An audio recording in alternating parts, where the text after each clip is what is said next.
So hello guys, আসসালামু আলাইকুম। কেমন আছেন সবাই? আশা করি ভালো আছেন। আলহামদুলিল্লাহ, আমিও ভালো আছি। তো দেখতে পারতেছেন আমি একটু রেডি হয়ে বের হয়ে আসছি। আসলে আজকে আমার রয়েছে বিমান বাহিনীর মাঠ। অনেকদিন আগেই আমি বিমান বাহিনীতে অ্যাপ্লিকেশন করেছিলাম, আর আজকে 22শে জানুয়ারি এই মাঠটি পড়ে। তাই আমি আজকে বের হয়ে পড়লাম। আর আজকে আমার মাঠ রয়েছে ঢাকা পুরাতন বিমানবন্দরে। আর আমার বাসা থেকে ঢাকা পুরাতন বিমানবন্দরে যাওয়ার জন্য সবচেয়ে সহজ উপায় হচ্ছে মেট্রোতে করে আমি বিজয় সরণি পর্যন্ত যাব এবং সেখান থেকে বাসে করে আমি পুরাতন বিমানবন্দরে পৌঁছে যাব।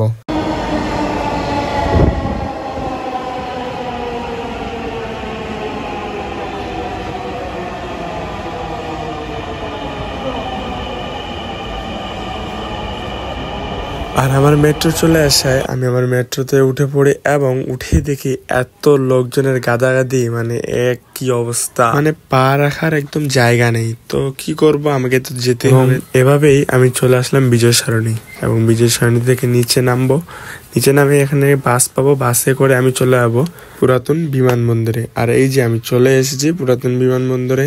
আর এখানে তো আসে দেখি আমার মতো অনেকে অ্যাপ্লিকেশন করেছে আর তাদের ডেটও আজকেই পড়ছে। তো অনেকে অনেক জায়গা থেকে আসছে তাদের স্বপ্নগুলো পূরণ করার জন্য। আমিও আসছি আমার স্বপ্নটা পূরণ করার জন্য। তো দেখা যাক কি হয় শেষ পর্যন্ত। সবাই সাথে থাকেন। আর আমার রেজাল্ট কি আসলো তা আপনাদেরকে আমি আজকেই খুলে বলবো। তো আমি দেখতেছি অনেকের গার্জিয়ান আসছে, অনেক স্টুডেন্ট আসছে, তারাও এখানে অ্যাপ্লিকেশন করছে। আর কিছুক্ষণের মধ্যেই আমাদেরকে ঢোকানো হবে। আর এখানে ভিডিও করা কিন্তু অ্যালাউ না, তবু আমি একটু শর্ট নিছি। যেহেতু এখন আমি ঢুকবো, তো আমি বের হয়ে আপনাদেরকে কিছু কথা বলবো। তো শেষ পর্যন্ত থাকেন সবাই। A few moments later.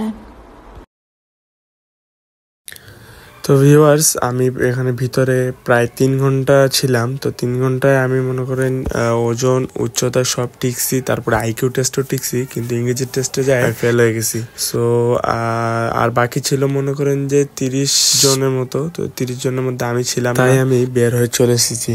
তো আমি যেটা বলতে চাচ্ছিলাম, আমাদের মতো মধ্যবিত্ত সন্তানদের জন্য প্রথম চাওয়া হচ্ছে কোনো একটি চাকরি করে আমাদের বাবা মার ভরণ পোষণের দায়িত্বটা আমরা যেন নিতে পারি। তাই আমরা একদম সহজ ওই যেগুলো সরকারি চাকরি রয়েছে সেগুলোতে আমরা সর্বপ্রথম আবেদন বা অ্যাপ্লিকেশন করে থাকি। তো এখন কথা হচ্ছে, আমার মতো অনেকে এখানে অ্যাপ্লিকেশন করছে বা অন্যান্য বাহিনীতে অ্যাপ্লিকেশন করছে, আর সবারই কিন্তু চাকরি হয় না ভাই। এখন বাদ হয়ে গেছি তা বলে আমরা যদি হাল ছেড়ে দেই আমরা এগুলো তো করবো না, তাহলে ভাই অনেক বোকামি। কারণ আমার হয়তো বিমান বাহিনীতে হয়নি, কিন্তু আমার অন্য বাহিনীতে হতেও পারে। সো আমাদেরকে অবশ্যই চেষ্টা চালিয়ে যেতে হবে, শেষ পর্যন্ত চেষ্টা চালাবো, দেখা যাক কি হয়। তো সবাই ভালো থাকবেন, সুস্থ থাকবেন, দেখা হবে অন্য কোনো ব্লগে। ততক্ষণ পর্যন্ত আল্লাহ হাফেজ।